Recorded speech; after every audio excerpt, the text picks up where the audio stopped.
Hello students, आज हम बात करते हैं कि वो कौन से पैरामीटर हैं जिन पैरामीटर्स पे ऑटो साइकिल की एफिशिएंसी डिपेंड करती है। फॉर एग्जांपल, हमने लास्ट क्लास में एफिशिएंसी का फॉर्मूला ड्राइव किया था। वो फॉर्मूला क्या था? 1 - 1 अपॉन कंप्रेशन रेशियो की पावर गामा -1। अगर हम कंप्रेशन रेशियो की टर्म्स में बात करें तो हमारा एफिशिएंसी का फॉर्मूला ये था। ओके, हम इसका पीवी डायग्राम भी बना सकते हैं। टीएस डायग्राम आज हम बनाना सीखते हैं कि टीएस डायग्राम कैसे बनता है। ओके, देखिए, पीवी डायग्राम हमने बनाया था। पीवी का मतलब pressure versus volume diagram. Pressure versus volume diagram. Okay, ये हम ऑलरेडी प्रीवियस क्लास में बना चुके हैं। 1 to 2 is adiabatic compression, 2 to 3 is constant volume heat addition, 3 to 4 is adiabatic expansion and 4 to 1 is constant volume heat rejection। इसके बारे में सारी बातें हम कर चुके हैं।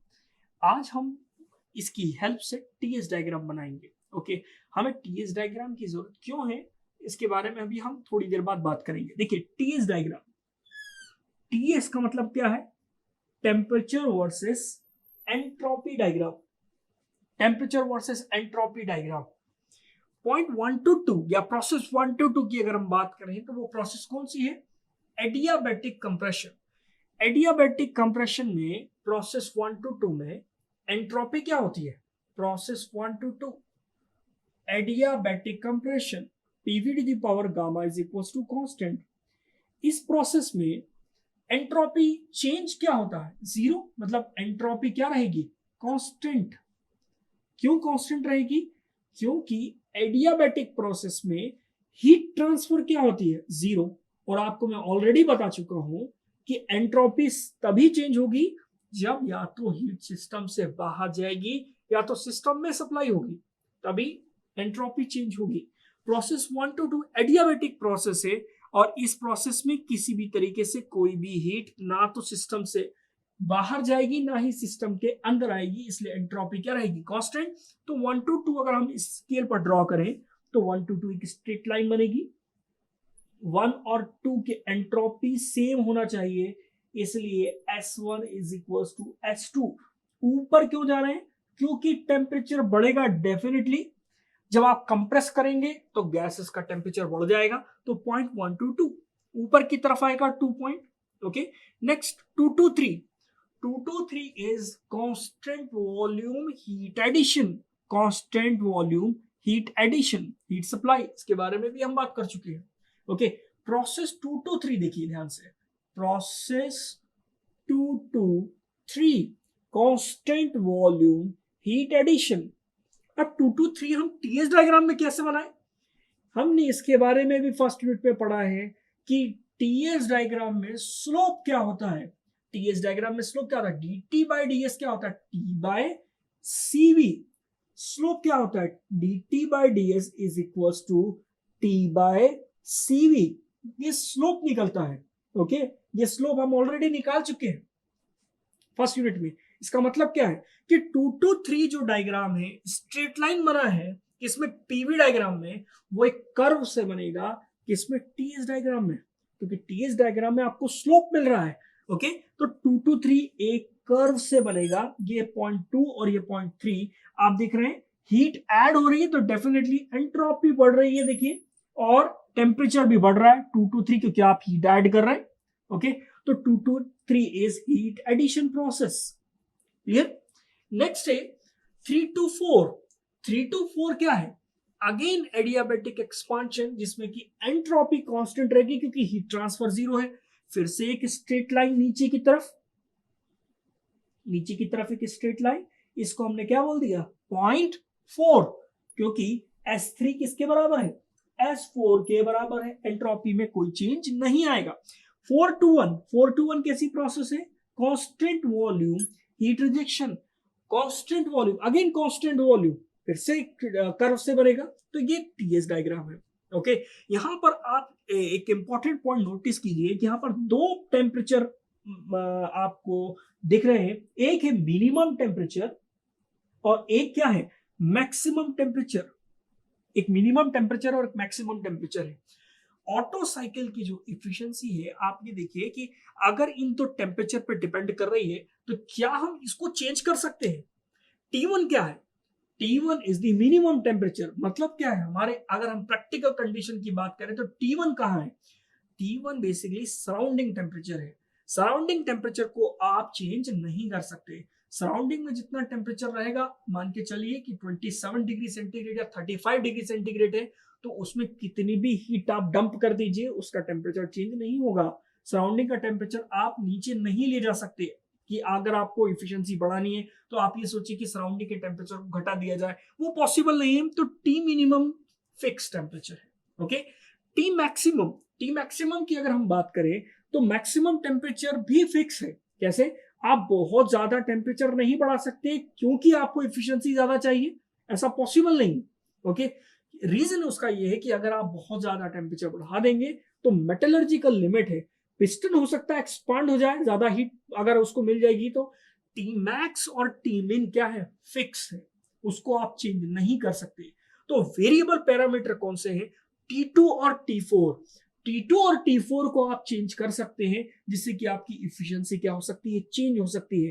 तो हम आगे की क्लासेस में ये देखेंगे कि T2 और T4 का ऑप्टिमम टेम्परेचर कितना रखा जाए कि आपको मैक्सिमम वर्क डन मिले या ऑप्टिमम वर्क डन मिले, इफिशिएंसी आपको मैक्सिमम मिले।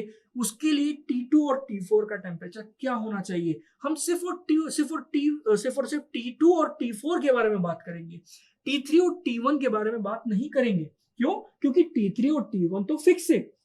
T1 is the surrounding temperature and T3 is the maximum temperature।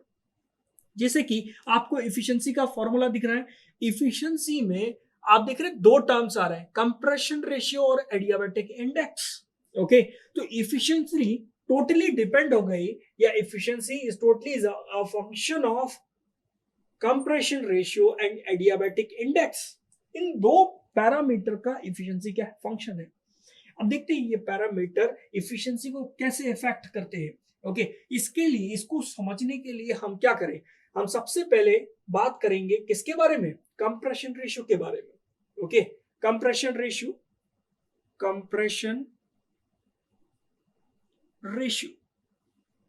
हम क्या करें कि डिफरेंट कंप्रेशन रेशियो लें और गामा की वैल्यू फिक्स मान लें और देखिए इफिशिएंसी कैसे चेंज हो रही है। देखिए हम क्या करें, कंप्रेशन रेशियो को चेंज कर रहे हैं बार बार। तीन कंप्रेशन रेशियो ले लेते हैं स्टडी के लिए। वो कंप्रेशन रेशियो क्या क्या ले लेते हैं? हम मान लेते हैं एक को 12 है और दूसरा कितना है? 20। ओके, और तीसरा हम ले लेते हैं 30। क्लियर? इसके करस्पॉन्डिंग इफिशिएंसी कितनी आ रही है? अगर गामा की वैल्यू आप क्या मान रहे हैं? गामा की वैल्यू फिक्स 1.4 मान रहे हैं। ओके, यहां पर दो पैरामीटर है। पहली कंडीशन में हमने आरसी को वेरिएबल बोल दिया और गामा को क्या बोल दिया? फिक्स। तो इफिशिएंसी का formula 1 minus RC to the power gamma minus 1, ये वैल्यूज रख के कैलकुलेट करेंगे तो इफिशिएंसी निकल कर आएगी 65%। किसके लिए? अगर कंप्रेशन रेशियो 12 है तो 20 रखने पर इफिशिएंसी कितनी आ रही है हमारे पास? इफिशिएंसी आ रही है 73%। 30 रखने पर इफिशिएंसी कितनी आ रही है? 30 रखने पर इफिशिएंसी आ रही है 77%। इससे एक बात समझ में आ रही है कि अगर गामा फिक्स है और कंप्रेशन रेशियो चेंज हो रहा है तो इफिशिएंसी भी क्या हो जाएगी? चेंज होगी। चेंज किस ट्रेंड में होगी? कंप्रेशन रेशियो बढ़ने पर ऑटो साइकिल की इफिशिएंसी भी क्या हो जाती है? बढ़ जाती है। क्लियर? तो यहां से हमें एक पॉइंट मिला कि अगर आप कंप्रेशन रेशियो बढ़ाएंगे तो डेफिनेटली ऑटो साइकिल की इफिशिएंसी भी क्या हो जाएगी? बढ़ जाएगी। ओके, दूसरा पैरामीटर अगर हम एडियाबैटिक इंडेक्स की बात करें, एडियाबैटिक इंडेक्स की बात करें, गामा। अब हम क्या करें, कंप्रेशन रेशियो को फिक्स मान लेते हैं, आरसी की वैल्यू 12 फिक्स मान लेते हैं और गामा की वैल्यू को चेंज करते हैं। गामा कैसे चेंज होता है? आपको फर्स्ट यूनिट में पढ़ाया गया है कि गामा की 3 वैल्यूज होती हैं। वो 3 वैल्यूज क्या क्या है? एक होती है 1.67 और एक होती है 1.4 और एक होती है 1.33। ये 3 वैल्यूज होती है। अगर हम मोनोटॉमिक गैसेस की बात करें तो उसके लिए गामा की वैल्यू होती है 1.67। डायाटॉमिक गैसेस की बात करें तो गामा की वैल्यू होती है 1.4। ट्राइटॉमिक गैसेस की बात करें तो उसके लिए गामा की वैल्यू होती है 1.3। अगर हम गैसेस बदल दें, गामा की वैल्यू बदल दें, तो इफिशिएंसी कैसे इफेक्ट होगी वो देखते हैं।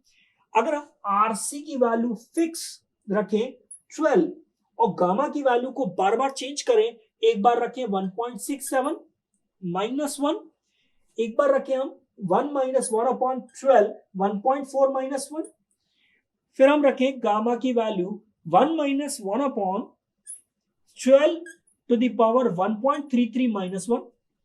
इसको सॉल्व करेंगे तो यहां पर इफिशियंसी कुछ इस तरह से आएगी 81%, 63%, अराउंड 53% लगभग।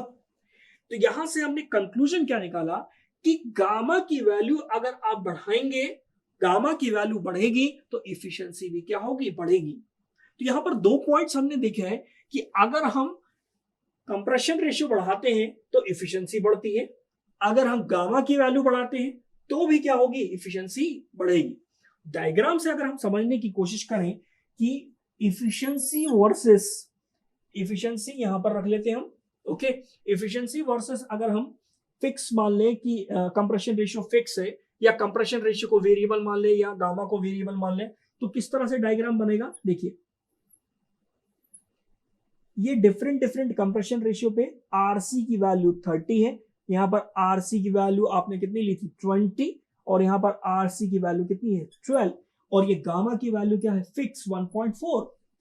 1.4 पर अगर आपने कंप्रेशन रेशियो बढ़ाया तो डेफिनेटली इफिशियंसी भी क्या हो जाएगी, बढ़ जाएगी। सिमिलर डायग्राम किसका बनेगा, सिमिलर डायग्राम बनेगा एडियाबेटिक इंडेक्स का। यहां पर गामा की वैल्यू चेंज होगी 1.67, 1.4, 1.33, और यहां पर आरसी की वैल्यू फिक्स 12 रखी है। तो अगर हमने गामा की वैल्यू बढ़ाई तो एफिशिएंसी भी क्या हो जाएगी, बढ़ जाएगी। ये 2 पैरामीटर से एफिशिएंसी इफेक्ट होती है। अब हम ये कैलकुलेट करेंगे कि ऑप्टिमम टेम्परेचर क्या होना चाहिए, ऑप्टिमम वर्क डन क्या होना चाहिए, और इफिशिएंसी ऑप्टिमम क्या होनी चाहिए। हम मैक्सिमम एफिशिएंसी की भी बात करेंगे। हम ये देखेंगे कि हम मैक्सिमम एफिशिएंसी अचीव कर भी पा रहे हैं कि नहीं कर पा रहे हैं। अगर अचीव कर पा रहे हैं तो उसमें क्या ड्रॉबैक है ये भी देखेंगे। इसके बाद हम बात करेंगे कि ऑप्टिमम वर्क डन हम कैसे कैलकुलेट करेंगे नेक्स्ट क्लास में। Okay, thank you.